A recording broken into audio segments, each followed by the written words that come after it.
Hello' guys, welcome back to my YouTube channel Anowarul J K master. তো আজি আপোনালোকক দেখাম আমি থাৰ্ড গ্ৰেডৰ কিছু সম্ভাব্য প্ৰশ্ন। তো সমাধিস্থল, আমাৰ মহামানৱবিলাকৰ সমাধিস্থলবিলাকৰ নাম কি আছে সেয়া আমি দেখাম। তো বলক ভিডিঅ'টো আৰম্ভ কৰোঁ।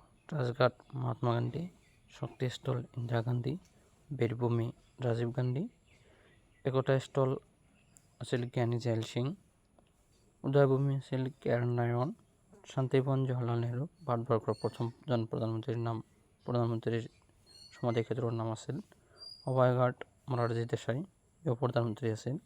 সমুদ্ৰস্থল জগজীৱন ৰাম, মহাপ্ৰয়াণ ঘাট ডক্টৰ ৰাজেন্দ্ৰ প্ৰসাদ, স্বাধীন ভাৰতৰ প্ৰথমজন ৰাষ্ট্ৰপতিৰ সমাধিস্থলৰ নাম আছিল Narayan Ghat, Gulzarilal Chaityabhoomi doctor B R Ambedkar, খচৰা সমিতিৰ সভাপতি আছিল doctor B R Ambedkar. Jannayak Sthal Chandrashekhar, PB ঘাট পিবি নৰসিংহ ৰাও। তো আজিৰ ভিডিঅ'টো এইখিনি আছিল। তো ভিডিঅ'টো থাৰ্ড গ্ৰেডৰ কাৰণে খুবেই উপযোগী।